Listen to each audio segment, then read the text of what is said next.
বাঙালির oxygen food and talk, তাই বাংলার ঘরে ঘরে মুখরোচক।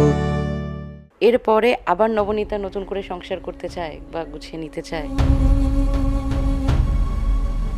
ধরি না আমি জানতাম যে আমার লাইফে এইগুলো হবে বা এইরকম কিছু ফেস করতে চলেছি। তুমি বলেছো তুমি মা হতে চাও।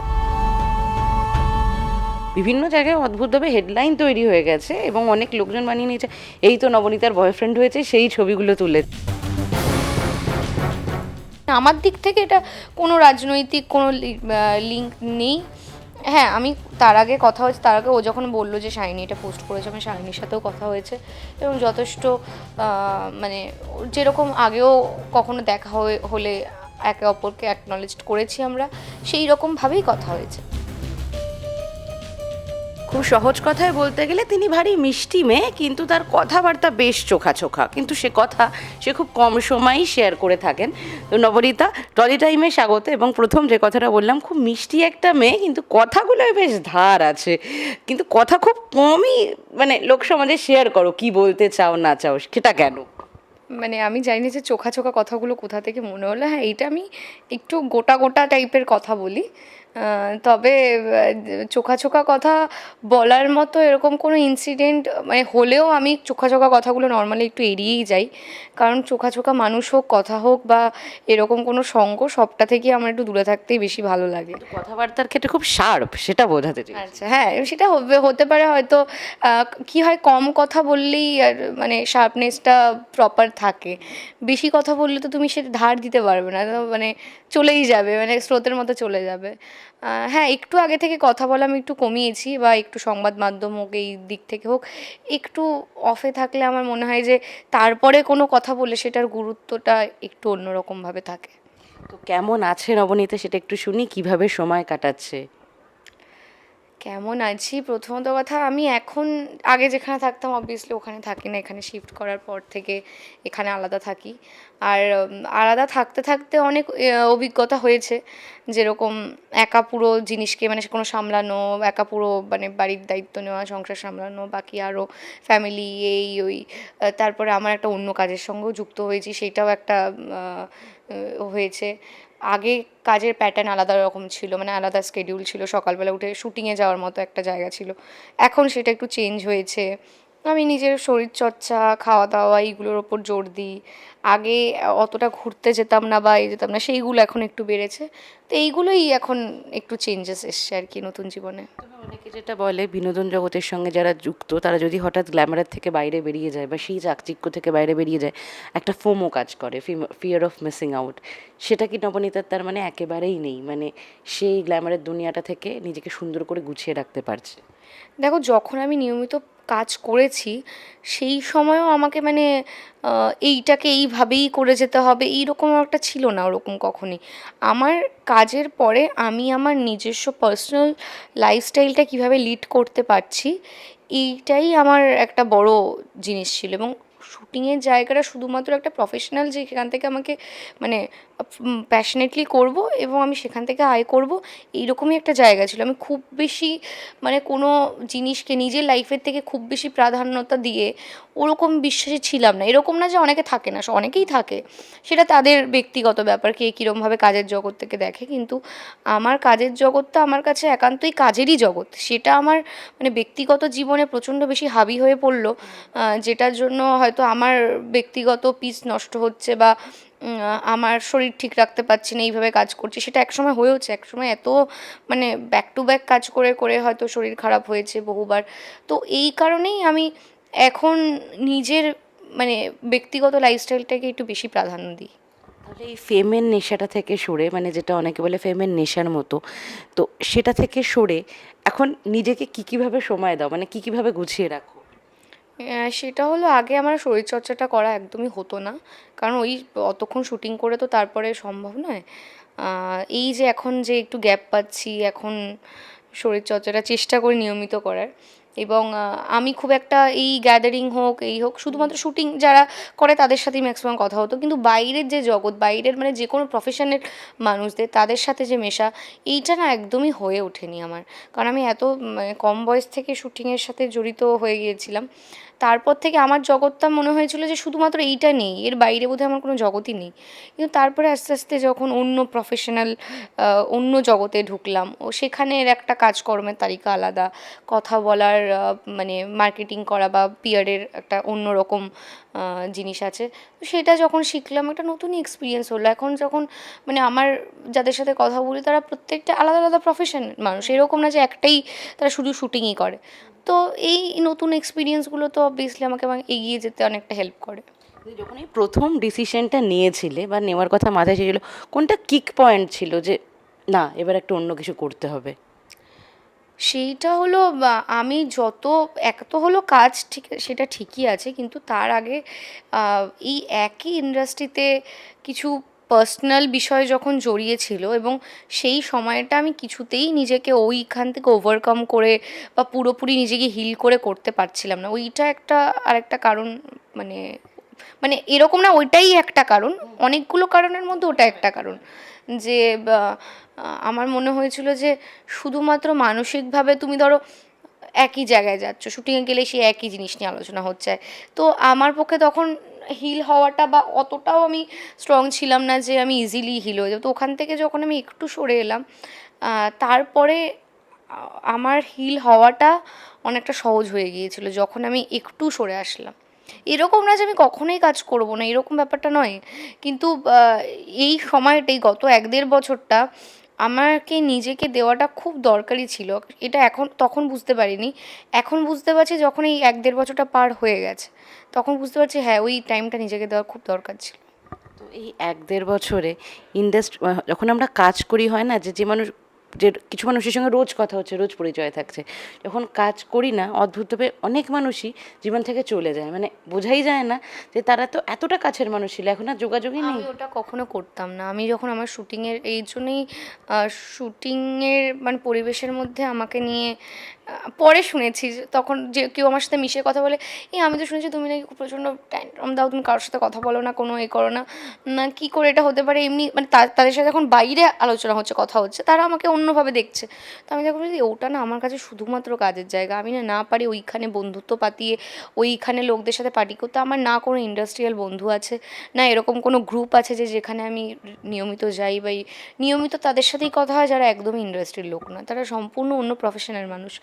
তো আমার কাজে থাকাকালীনও কখনো ওরকম গ্রুপ তৈরি হয়নি যে আর এবং আমিও খুব একটা ওই কোনো সভা হচ্ছে কোনো এই হচ্ছে সেখানে ডাকবে এই এক মানে পার্টিকুলার কয়েকটা মানুষই সেখানে যেত, সেইখানে আমি কখনো না এমনি তো যেতেও চাইনি এবং ওরকমভাবে ডাকও পাইনি, তো আমি ওই কারণে যাইনি কোথাও কখনো। তো ওই একটা কারণ যে আস্তে আস্তে ওটার থেকে একটু দূরে দূরে দূরে সরে আসে।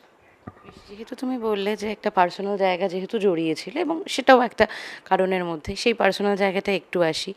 এরপরে আবার নবনীতা নতুন করে সংসার করতে চায় বা গুছিয়ে নিতে চায়? জানি না, ঠিক নেই এইটা।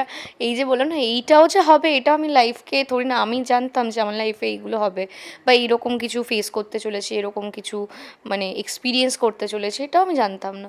তো আগামীকালে কি হবে সেটাও আমার হাতে নেই, সেটাও আমি জানি না।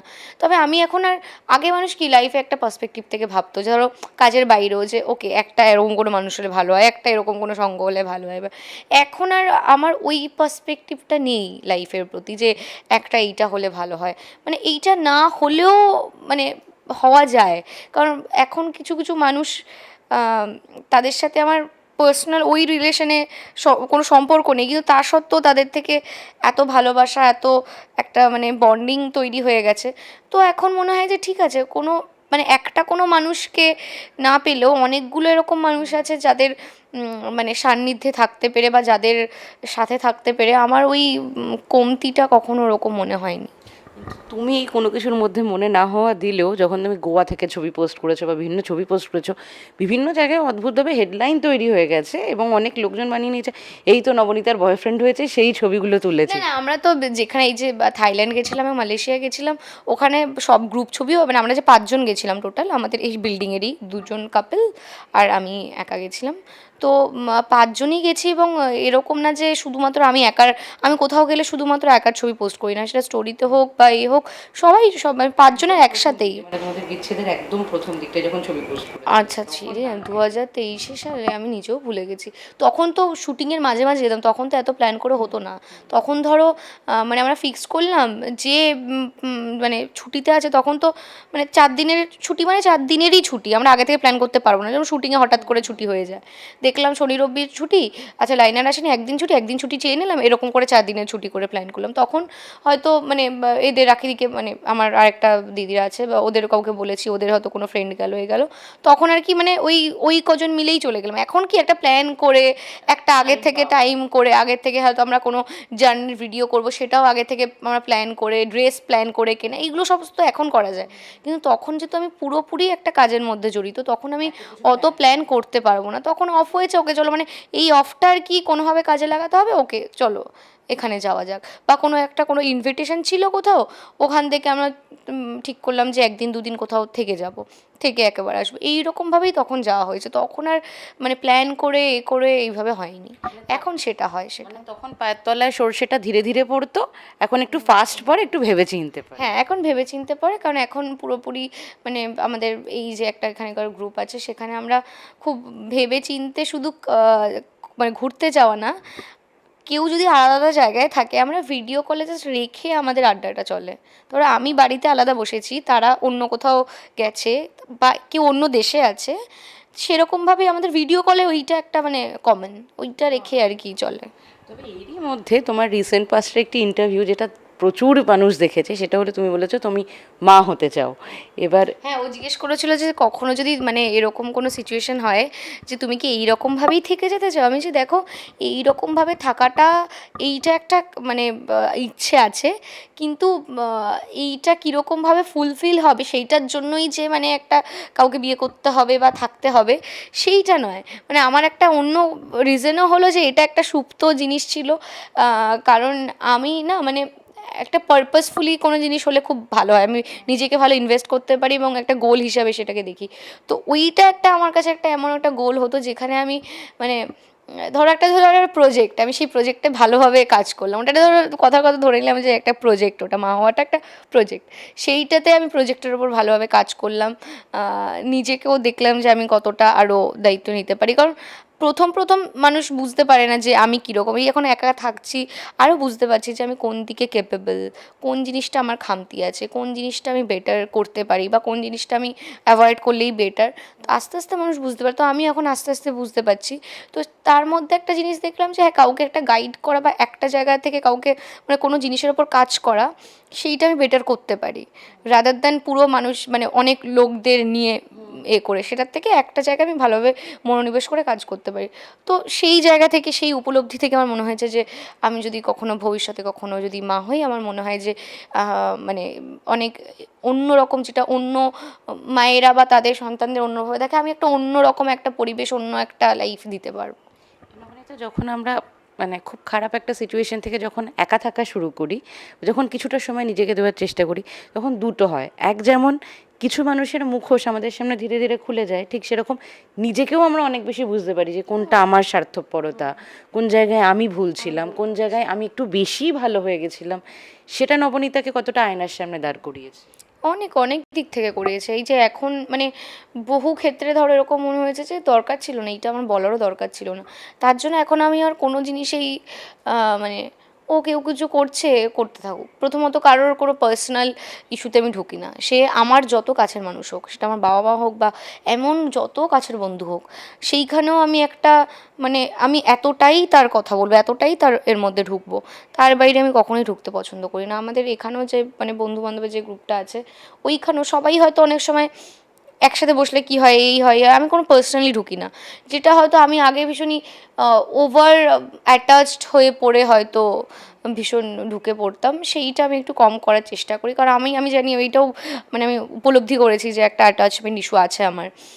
তো এই চেষ্টা করি এক্সপেকটেশন কম রাখার, কারণ এক্সপেকটেশন কম রাখলে একমাত্র অ্যাটাচমেন্টের ব্যাপারটা একটু কমে, না হলে তোমার মানে প্রচণ্ড তুমি একটা জায়গাতেই মানে গা হেলিয়ে পড়ে থাকবে, তুমি পারবে না ওটা থেকে উঠতে। তো আমি চেষ্টা করি ওই জিনিসটা একটু কম করার। নবনীতা, যেহেতু এখন তুমি তোমার যেটা সব থেকে পছন্দের জায়গা ছিল অভিনয়, সেখান থেকে অনেকটা দূরে ব্যক্তিগত জীবনের একটা ডামাডোল তুমি দেখে তারপরে সেখান থেকে ধীরে ধীরে বেরিয়েছো। অনেক ক্ষেত্রে, এটা অনেক ক্ষেত্রে হয়ও না, সেটা হলো এই যখন দুটো ক্রাইসিস বা অনেকগুলো ক্রাইসিস যখন একসঙ্গে ধরে ফেলে না, আমরা কোনো একটা নেশার প্রতি অবলম্বন নিয়ে ফেলি। এবার নবনীতা নয় সেটি জিনিসটাকে হয়তো কাটিয়ে বেরিয়ে ফেলেছে, সে সেলফ ফিল করেছে, কিন্তু এরকম প্রলোভন প্রচুর আসে, মানে বন্ধু বান্ধব চাকরির সামনে দেখে মনে হয় এটাতেই ডুবে থাকা তো ভালো, তো রাত্রিবেলা ঘুমটা তো ভালো হবে। নবনীতার কখনো সেরকম মাথার চাপ এসেছিল বা মনে হয়েছিল? যে আমি বলবো যে টাচউড, আমার এই কি বিল্ডিংয়ে শিফট করার পর থেকে আমাদের একটা গ্রুপ তৈরি হয়েছে, 5 জনেরই গ্রুপ। তো কি হয়, আমাদের ধরো সকালবেলা কারোর চুল বেশি পড়ে যাচ্ছে সেটা ওই গ্রুপে আলোচনা হয়, থেকে শুরু করে রাত্রেবেলা ঘুমোতে গিয়ে ও বেশি নাক ডেকেছে সেটা ওখানে আলোচনা হয়। তো এইরকম চুলছেঁড়া বিশ্লেষণ ওখানে হয়। তো সেইটার হওয়ার পর থেকে ও মানে আমরা ওই সঙ্গটাই নেশা হয়ে গেছে, এই 5 জনের সঙ্গটাই নেশা হয়ে গেছে। তার জন্য আমরা যেখানে যেইভাবে থাকি, কালকে আমি একটা অন্য জায়গায় ডিনার করতে গেছি, কালকে ওরা যায়নি, কিন্তু কালকেও ওরা ভিডিও কলে ওখানে ছিল। কারণ একজন কাপল গেছে বালিতে, একজন গেছে অন্য জায়গায়, আর আমি এখানে একা ছিলাম। তো এবার কোনো জিনিস হলেই ওই যে একটা অন্যতে ঢুকে যাওয়া, হ্যাঁ, এবারে দেখো অ্যাডিকশান তোমার থাকবেই যে কোনো মানুষের। তুমি যদি অ্যাডিকশানের মেটেরিয়ালটা চেঞ্জ করে দিতে হবে। এটা আমি আগেও ধরো আমি কোনো জিনিস ছাড়তে চেয়েছি, এইভাবেই ছেড়েছি। ওই টাইমে আমার কথার কথা ওই জিনিসটা নিতে ইচ্ছা করছে, খেতে ইচ্ছা করছে, তুমি জাস্ট মেটেরিয়ালটা চেঞ্জ করে দাও, অ্যাডিকশানটা রাখো। কারণ ব্রেনকে তুমি যদি বেশি বোঝাও যে না আমাকে রাখতে হবে না, ও কিছুদিন থাকবে, তারপরে আবার কিন্তু মানে ওই মানে তুমি পারবে না। উইল পাওয়ারটা দিয়ে কতক্ষণ, সারাক্ষণ তো উইল পাওয়ার দিয়ে থাকো, তোমাকে প্র্যাকটিস করে করে করে করে শুধু মেটেরিয়ালটা চেঞ্জ করে দাও। যদি কোনো অ্যাডিকশানে মনে হয় যে এই টাইমটা আমার এইটা করতে খুব ইচ্ছা করছে, জাস্ট সঙ্গটা মেটেরিয়ালটা চেঞ্জ করে দাও। তো কালকের একটি ভিডিও, এবং সেই ভিডিওটা যেমন একদিকে খুব ভালো একখানা রেসপন্স পেয়েছে যে ডিভোর্সের পরেও বন্ধু থাকা যায়, ডিভোর্সের পরেও সম্পর্ক রাখা যায়, তো সেই জায়গা থেকে তো মানে কি কি ঘটনা হয়েছিল যে ঘটনাটার কথা উল্লেখ করা হয়েছে, এবং তোমরা কেন্দুয়া শান্তি সংঘের সামনে গেছিলে, হোয়াট ওয়াজ দ্য ইস্যু? ইস্যুটা আমাকে কালকে জিতুবাবু ফোন করলো যখন আমি এক জায়গায় ডিনার করতে গিয়েছিলাম। ও বললো যে এইটা নিয়ে আমাকে নিয়ে এক জায়গায় লেখালেখি হয়েছে, এই হয়েছে। তো সেইটা তারপরে আমি পড়লাম সেই পোস্টটা, পড়ে এবারে কি হয়েছে কোথা থেকে হয়েছে আমি তো হঠাৎ করে শুনছি। তো সেইটা নিয়ে কথা বলার জন্যই আমি ডিনার সেরে ওদের ড্রপ করে তারপরে পদ্মশ্রীর ওখানে পালকির ওখানেই দাঁড়িয়ে কথা বলছিলাম। কারণ ওখান থেকে মানে যেহেতু আমরা যেখানে আগে থাকতাম ওই বাড়িটা কাছে, তো ওখানে দাঁড়িয়ে আমরা কথা বলছিলাম বেশ কিছুক্ষণ। কথা বলে হাঁটতে হাঁটতে উল্টো দিকে এলাম, উল্টো দিকে এসে তারপরে এবারে ওই যেইটুকুনি লাইভ ভিডিওটা হয়েছে সেটা তোমাকে একটু আগেও বলছিলাম যে একটা অরাজনৈতিকভাবেই, মানে আমার দিক থেকে এটা কোনো রাজনৈতিক কোনো লিঙ্ক নেই।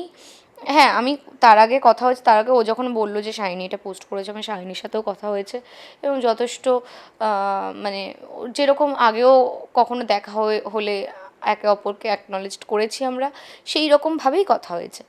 তো বললো যে হ্যাঁ তোকে নিয়ে লিখেছি, কিন্তু তুই চিন্তা করিস না, ওখানে একটা হয়তো দিয়েই লিখেছি। তো তারপরে আমাকে আশ্বস্ত করলো যে না চিন্তা করিস না, আমরা তো জাস্ট এই ব্যাপারে লেখার জন্য লিখেছি। তো বললো, আমিও সেটা নিয়ে ঠিক আছে। তারপরে যেটা কথা হয়েছে সেটাও আমি জিতুকে এসে বললাম। তারপরে ওইটা নিয়ে অ্যাকচুয়ালি কী থেকে হয়েছে মানে এই মানে কথা চালাচালি, ওইটা নিয়ে কথা বলার জন্যই কালকে রাত্রেবেলা গিয়েছিলাম আমি। তবে এই যে কুকীর্তির কথা, সত্যি কি মানে মানুষটাকে তুমি যতখানি দেখেছো জিতু কামালকে, কুকীর্তি কি সত্যি ছিল যেটা বলার মতন ছিল? দেখো সেই সময় যখন 2023-এ সেই সময় যখন মানে এই টালমাটাল একটা অবস্থা যাচ্ছে, আমি কি করব না করব বা কী রকমভাবে এটা থেকে বেরিয়ে আসবো, এইটার একটা পথ খুঁজছি, এই সমস্ত জিনিসগুলো হচ্ছে, তখন তো এরকম তো না যে পুরোটাই ভীষণ সহজভাবে হয়েছে। অবভিয়াসলি কন্ট্রাডিক্ট করেছে অনেক জিনিস মেলেনি, অনেক জিনিস আমি মেনে নিতে পারিনি বা ও মেনে নিতে পারিনি, হয়েছে বলেই তো মানে আলাদা হওয়া। তো সেই সময়ে আমি যদি মানে এই বিষয়ে কথা বললি অবভিয়াসলি এগেনস্টেই বলা হবে। সেইটা সময় তো আমি এমনি নর্মাল কথা বলার জন্য যে জানো তো এই কাজ করছি এইটা নিয়ে তো কথা বলবো না, এবং সেই সময় আমি যখন সায়নীকে ফোন করেছিলাম তখন একটা ব্যক্তিগত কারণেই হয়েছিল, এবং ব্যক্তিগতটা যদি মানে কথা হতো, অবভিয়াসলি হয়নি আমাদের ওই সময়ে কথাটা, যদি কথাটা হতো ব্যক্তিগত দিক থেকে জিতুকে নিয়ে কিন্তু মানে প্রবলেম রিলেটেডই কথা হতো, নট এরকম যে কাজ রিলেটেড বা নর্মালি হাই হ্যালোর জন্য তো কথা হয়নি, ওকে নিয়েই কথা হতো, এবং সেই কথাটা খুব একটা ওর ফরে হতো না, কারণ স্বাভাবিক সেই সময় ওই রকমই একটা জিনিসের ওপর দিয়ে যাচ্ছে, পরিস্থিতিটাই ওরকম ছিল ওই কারণেই। তো এবার সেইটা দেখো প্রবলেম এই হয়েছে, এই করেছে, সেইটা কি কতটা খারাপ ততক্ষণ তো কথাটা হলেই ও বুঝতে পারতো, যে যদি হতো আমাদের কথাটা তাহলে ও বুঝতে পারতো যে ওর কি কীর্তির কথা বলার জন্য ফোন করেছে, বাট আলটিমেটলি কথাটা হয়নি। কিন্তু এটাও ঠিক, যদি কথাটা হতো সেই কথাটা কিন্তু জিতুর ফরে কখনোই হতো না। জিতুদাকে নিয়ে রিসেন্ট পাস্টে বেশ কিছু অভিযোগ উঠে এসেছে নানাভাবে, মানে সেটা ডিরেক্টলি নাম করে হোক না করে হোক, নানা ঘটনায়। তুমি ব্যাপারগুলো নিয়ে কতটা অবগত ছিলে, এবং তারপরে কি জিতুদার সঙ্গে তোমার এটা নিয়ে কথা হয়েছে যে এটা ঠিক করেছো বা ভুল করেছো? না, আমি কখনো পার্সোনালি কে কী করছে এবং গত 2-3 বছরে কে সোশ্যাল মিডিয়াতে কীরকমভাবে কথা বলছে বা কে, আমি ওইটার মধ্যে একদমই ঢুকি না, বা তুমি এইটা ঠিক করোনি ওটা ভুল করোনি এইটা নিয়ে কখনোই আমি কথা বলি না। কিন্তু আমি যখন ইন্ডাস্ট্রিতে আসিনি তার আগে থেকেই আমি তো মানে ওকে দেখেছি, ওর কাজ দেখেছি বা এই করেছি, তারপর যখন একসাথে কাজ করিনি তখন ওর কাজ দেখেছি, তখন থেকেই ওর একটা, তখন এত সোশ্যাল মিডিয়ার এত রমরমা ছিল না বলে, বাট তখন থেকেই ওর একটা, ধরো কোনো জিনিসও একটু বেশি ভোকাল, ও নিজের মতো করে একরকমভাবে মত প্রকাশ করে, আমরা একরকমভাবে করি, আমি একরকমভাবে করি, ও একরকমভাবে করে, ওর পদ্ধতিটা অনেক মানুষের চোখে লাগে, অনেকের ভালো লাগে না, অনেকে অ্যাকসেপ্ট করতে পারে না, এটা হয়। তো এবার সেই জায়গা থেকে, এবং আমি ওকে ওইভাবেই দেখে এসেছি, এবং সেইটা আমার প্রবলেম মনে হয়নি, কিন্তু কন্ট্রাডিক্ট করেছে। আমি ওর যে পদ্ধতিটা আমি এরকম হয়েছে এরকম না সবসময় সাপোর্ট করেছি, এমনি জাস্ট মানে আমার মতবাদটা শুধু প্রকাশ করেছি যে তোমার এই পদ্ধতিটা আমার ঠিক লাগেনি। কিন্তু সেটার মানে তো এটা নয় যে আমি মানে ওর কোনো পার্সোনাল ইস্যু নিয়ে বা কোনো পার্সোনাল প্রবলেম নিয়ে আমি জনসম্মুখে এটা বলবো যে না তাহলে তো তুমি এইরকম এইটা এটা নেই। আমার আমার অতটা, আমারও পার্সোনালি কোনোভাবে পছন্দ না এই জিনিসগুলো নিয়ে এ করা, কারণ আজকে বললাম লাইফ অনেক লম্বা, তারপরে কখন মানুষের সাথে কীভাবে কথা হবে কীভাবে হবে কেউ জানি না, তো ওরমভাবে আমি পারবো না কারোর সাথে বাজে সম্পর্ক রেখে বাজে কটাক্ষ করে করতে হয়। যদি এখন এরকম কোনো সিচুয়েশন হতো যেখানে আমাকে ওর এই জিনিসটা নিয়ে বলতেই হতো, তখন অবভিয়াসলি বলতাম, কিন্তু এরকম সিচুয়েশন হয়নি কখনো, আর আমরা পুরোটাই মিউচুয়ালি এ করে এগিয়েছি। আজকে যদি আমি সেই সব জিনিসগুলো নিয়ে যদি আরও এগোতাম, আরও যদি আমি না আমি মিউচুয়ালি হবে না, আমি পুরোটাই আর কি বিরোধিতা করেই করব, তখন হতো। কিন্তু আমি তারপরে আর ওই পথে যাইনি, আমার মনে হয়নি যে ওই পথে যাওয়াটা আমার ভীষণ, আমি মানসিকভাবে ভীষণ মানে বিধ্বস্ত হয়ে পড়ছি, হ্যাঁ, তো ওই কারণে আমি ব্যাপারটা থেকে সরে এসেছি। তবে আরও একখানা জিনিস উঠে এসে, সেটা বেশ কয়েক বছর আগের ঘটনা নিশ্চয়, অফকোর্স, সেটা হলো তোমাকে ধর্ষণের হুমকি দেওয়া হয়, এবং এছাড়া সেদিন পুলিশের গাড়ি তোমাদের সত্যি এসকর্ট করে নিয়ে এসেছিল কি না, কি হয়েছিল যদি একটু বলো সেই রাতে? সেই দিনের তো গাড়ি নিয়ে, গাড়ির কেস নিয়েই হয়েছিল, আমার গাড়িতে করে আমি সোদপুরে যাচ্ছিলাম, মাঝেরহাট থানার ঠিক আগে, কল্যাণী হাইওয়ের জাস্ট আগে, ওইখানে একটা ডালা গাড়ি আমার গাড়িটাকে মেরে পালাচ্ছিল, তো পালাতে গিয়ে আমার ড্রাইভার তাড়াতাড়ি করে নেমে মানে গাড়িতে আমাদের বসিয়েই সিগন্যালে বসিয়ে ও দৌড় মেরেছে ওই গাড়িটাকে আটকানোর জন্য। তো গাড়িটাকে আটকাতে গিয়ে ও থামানোর চেষ্টা করছে, থামাতে পারছে না, আটকাতে গিয়ে ও নাকি, সেটা আমরা তো দেখিনি, ও তো চলে গেছে, আমি গাড়িতে বসে, আমি আর জিতু, লোকেদের থেকে শুনলাম ও নাকি আটকাতে গিয়ে ওর উঁচু হয়ে উঠে কাচে মেরেছে, এবং কাচের হাতে লেগে ওই গাড়ির কাচটা ফেটে গেছে, ক্র্যাক চলে এসছে, একটা জায়গায় ভেঙে যায়নি, এক জায়গায় ক্র্যাক চলে এসছে। তো এবার আমি শুনলাম, তারপরে আমরা একটু পরে জিতু পিছন থেকে সামনের সিটে গেল, গাড়িটা আগে সাইড করলো, যেহেতু পিছনে গাড়ি হর্ন দিচ্ছে, সাইড করলে আমরা হেঁটে হেঁটে গেলাম দেখতে যে কী হয়েছে। গিয়ে দেখলাম যে ওর সাথে বাগবিতণ্ডা হচ্ছে, এই হচ্ছে ওই হচ্ছে, পুলিশ এলো। তো নর্মালি যেরকম, আমরা তো পরে জানতে পারলাম যে ওর হাতে লেগে কাঁচ ফেটে গেছে, আমি তো যেহেতু ঘটনাস্থলে ছিলাম না, আমি গাড়িতে ছিলাম, তো জানি না। তো থানায় গিয়ে মানে এফআইআর হচ্ছে অন্য কারণে, যে আমার দাঁড়ানো গাড়িতে ও মেরে পালাচ্ছিল, আর ওরা করছে এই ড্রাইভারের এগেনস্টে, এই সমস্ত হচ্ছে। হতে হতে ইতিমধ্যে ভেতরে আমি লিখছি, বাইরে একটা ঝামেলা হচ্ছে, আমরা বেরিয়ে গিয়ে দেখলাম দেখলাম যে আমার যে ওই ড্রাইভার তার ওপর চড়াও হয়ে ওরা যেহেতু ওই ডালা গাড়িটা ওখানকার লোকাল লোক, তো লোকাল লোকদের এনে ওরা ওর ওপর চড়াও হয়েছে এবং চিৎকার চেঁচামেচি করছে। ওইটা দেখতে গিয়ে আর কি আমি আর জিতু দৌড়ে যাই। দৌড়ে যেতে গিয়ে ওইখানকার যে লোকাল লোকেরা তারা ওইখানে এই ডেট করে রেখে দেবো, রেপ করে দেবো, এই মানে কথাগুলো ওরা বলতে থাকে। এবং সেইটা আমি ভিডিও করি এবং আমার এই ফেসবুক পেজে তখন আমি ওটাকে পোস্ট করেছিলাম সেই সময়। তো সেইটা হলো। তারপরে একটা কারণে এফআইআর হচ্ছিলো এতক্ষণ, এবার এফআইআর কারণটাই চেঞ্জ হয়ে গেল, এখন ওর ওই লোকগুলোর এগেনস্ট হয়ে গেলো যারা এরকম বলেছে করেছে। তো এই সমস্ত, এবং যেহেতু একটা মহিলা কনসার্ন এবং আরও অন্যগুলো জিনিস নিয়ে হচ্ছিল, সেটা আমি ফেসবুক লাইভ করি ইনস্ট্যান্ট যে এরকম হয়েছে। এবং সেদিনকে আমি সারাটা দিন না খেয়েছিলাম, আমি অ্যাকচুয়ালি ব্লাড টেস্ট দিয়ে যাচ্ছিলাম খেতে, তার মাঝখানে এই জিনিসগুলো হতো। তো সন্ধে হয়ে গেছে, তখন আমি বাড়ি যাইনি, কারণ এফআইআর নিতে লেট হচ্ছিলো, এই হচ্ছিলো। তখন তারপরে মিডিয়া আসলো, ওই লাইভে গিয়ে মানে আমাকে হেডফোন দিয়ে যেরকম লাইভে আর কি কানেক্ট করে কথা হয় কোনো সংবাদ মাধ্যমে, ওরকম কথা বলানো হলো। এই সমস্ত বিভিন্ন পোর্টাল থেকে এই হচ্ছে ওই হচ্ছে হয়ে হয়ে প্রায় 9টা বেজে গেল ওখান থেকে বেরোতে এফআইআর করে। তারপরে আমি, ড্রাইভার আর জিতু ওখান থেকে বেরিয়ে গেলাম। তার 2 দিন পরে বুঝতে পারলাম যে ওরা একটা ভিত্তিহীন এফআইআরও নিয়েছে আমাদের এগেনস্টে। সেটা হলো আমি, জিতু আর সেই ড্রাইভারটা নাকি ওই ডালা গাড়িটা ভাঙচুর করেছি। যেই ঘটনাস্থলে আমি ছিলামই না, আমি ছিলাম আমার গাড়িতে বসে, কারণ আমার ড্রাইভার জাস্ট মানে নেমে আর কি দৌড়ে ওকে ধরতে গেছে। আমি তো আর তাড়াতাড়ি করে নামতে পারবো না, আর জিতু তাড়াতাড়ি করে সামনে গেছে গাড়িটা সাইড করতে, সাইড করে গাড়িটা লক করে তারপরে আমি গেছি যে কি ঝামেলা হচ্ছে। ততক্ষণ তো কাজ ভেঙে গেছে, আমি ওই জিনিসের মধ্যেই ছিলাম না। এই কেসটা এখনও চলছে, এই ভিত্তিহীন মানে যে কেসটা, সেটা কেন নিল পুলিশ, এটা এখনও পর্যন্ত সেই কেসটা চলছে। এবং এই আগামী মাসেও তার একটা আছে, হিয়ারিং আছে, ওখানে এখনও গিয়ে গিয়ে সাইন করে আসতে হয়। এটা বেকারে একটা মানে কেসে। এবং হ্যাঁ, এবং গাড়িটা এরকম না জিতুর গাড়িতে, আমার গাড়ির নামেই ওটা হয়ে আছে। যখন ওদের ডিটেলসটা পড়লাম, ওই ডিটেলসটা পড়ে তো মানে আমি যখন আমার শুটিংয়ে এটা নিয়ে আলোচনা করলাম সেই সময়, সবাই তো হাসাহাসি করলো যে তুমি অত উঁচুতে উঠে তুমি কী করে ভাঙতে পারো, মানে ফিজিক্যালি আমি পারবোই না যে কোনো গাড়ি দাঁড়িয়ে আছে তাকে আটকাতে গিয়ে আমি আমার হাত অত দূর পৌঁছবে না তার ডালা গাড়ির কাছে, বুঝতে পারছো, নিচেও না, ওপরে যে কাজটা ওইখানে উঠে কী করে, মানে মানুষ তো উঠতে হবে আমাকে, আর ও তো দাঁড়িয়ে থাকা অবস্থাতে মেরেছে। আমি কি করে মানে মারতেই তো পারবো না, আমি তো ছিলামই না এটাতে। তুমি চাইলে অন্য কোনো রাজনৈতিক ব্যক্তির হেল্প নিতে পারতে, কিংবা কোনো রাজনীতির আশ্রয় নিতে পারতে, সেটা না অনেকে খুব খুব কনসিয়াসলি, মানে এমন তো না, মানে নবনীতার সঙ্গে ক্লোজলি কথা বললে বোঝা যায় যে সে যথেষ্ট অ্যাওয়ার কী হচ্ছে চারপাশে সেটা নিয়ে, কিন্তু সেটা কি খুব কনসিয়াসলি না যাওয়া যে আমি কোনো রাজনীতির আঙিনায় ঢুকবো না, কোনো রাজনীতির ছত্রছায়ায় আমি থাকবো না, তাতে আমি যেমন লাইফ তেমন কাটবে, তা যা হবে দেখে নেব। আমার কখনো মনে হয়নি যে কোনো রাজনৈতিক ছায়ায় ঢুকে, কারণ আমি তখনই ঢুকবো যখন আমিও আমার দিক থেকে ফুললি সার্ভ করতে পারছি।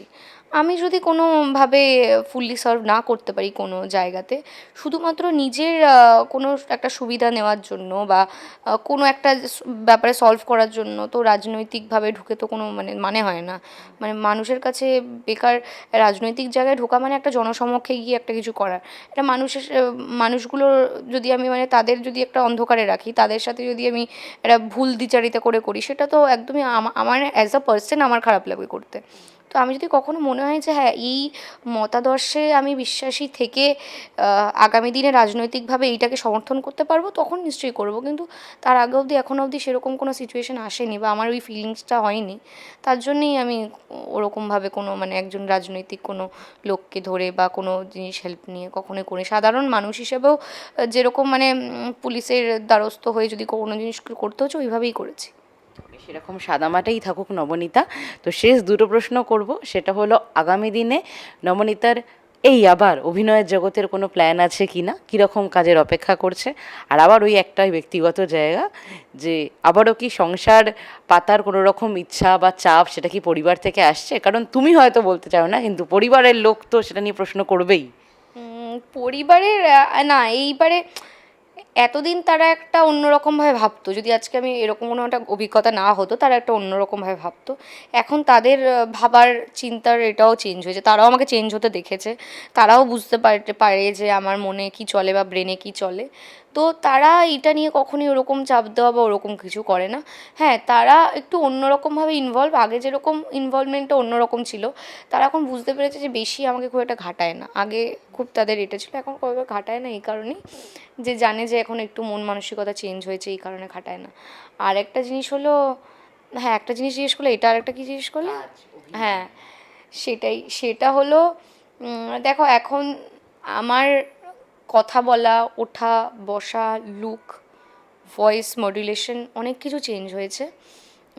এতদিন হয়তো সবাইকে ওই মিষ্টি দুষ্টু মিষ্টি নায়িকা হিসাবে বা দুষ্টু মিষ্টি বাড়ির বউ হিসাবে ওরকম ক্যারেক্টারই স্বাভাবিকভাবে করে এসেছি। আমি সেটা বলছি না, যে যেহেতু আমার এখন অনেকগুলো জিনিসই চেঞ্জ হয়েছে এবং এখন যারা লেখে গল্প সেটারও ধরন চেঞ্জ হয়েছে, এখন অনেক নতুন নতুন কন্টেন্ট হচ্ছে। আগে এতটা মানে ভীষণ একটু মানে সাহসী কন্টেন্টের ওপরে কাজ কমই হতো, সিরিয়ালও তো কমই হতো অনেকটাই, কারণ সিরিয়ালে একটা, কারণ এখন দর্শকও চেঞ্জ হয়েছে, তারাও এখন অনেক প্ল্যাটফর্ম চলে এসছে। তো আমার মনে হয় যে এটা তাদের ওপরে, যারা নির্মাতা যারা বানায়, যে তারা একটা অন্য ধরনের কোনো প্রজেক্ট যেখানে আমাকে অন্যরকমভাবে পোট্রে করা যায় এবং সাহসীভাবেই পোট্রে করা যায়, তাদের ওপরে, তাদের ভাবনার ওপরে তারা যদি এরকমভাবে, তো ওয়াই নট, আমি নিশ্চয়ই করতে রাজি আছি। কিন্তু ওই মানে গতানুগতিক ওই গল্পই যেরকম অবভিয়াসলি করে এসছি, হয়তো ওরকম গল্প এখন চুজ করবো না আমি। তো অন্য রকমভাবে যাত্রার জন্য আমরা অপেক্ষায় থাকলাম, আপনারাও নিশ্চয়ই অপেক্ষা করছেন। তো এই নবনীতার জন্য অন্য কোনো প্রশ্ন থাকলে সেটা জানাবেন কমেন্ট করে। এছাড়া নবনীতা তার দর্শকদের জন্য যদি কিছু বলতে চায়, যে তাদের যদি একটু অপেক্ষা করার কথা যদি বলতে হয়, কি বলতে চাইবে? এত কথা তো বলবে। হ্যাঁ, এত কথার পর এটাই বলবো যে আমিও আশাবাদী আপনাদের মতো। এই নতুন বদল হোক, যাই হোক সেটা মানে কাজের দিক থেকেই বলছি, আমিও ভীষণ আশাবাদী এবং চাইবো যে আমার যেই আর্টিস্ট ফোরামের জন্য মানে যেই কার্ড আমারও আছে এখনও অবধি, সেইখানে যে প্রবলেমগুলো এতদিন ধরে হয়ে এসছে সেই জিনিসটা একটু চেঞ্জ হোক, সেই পরিবেশটা চেঞ্জ হোক এবং মানুষের কাজ পাওয়ার যে ভিত্তিগুলো, এই ভিত্তিগুলো চেঞ্জ হোক।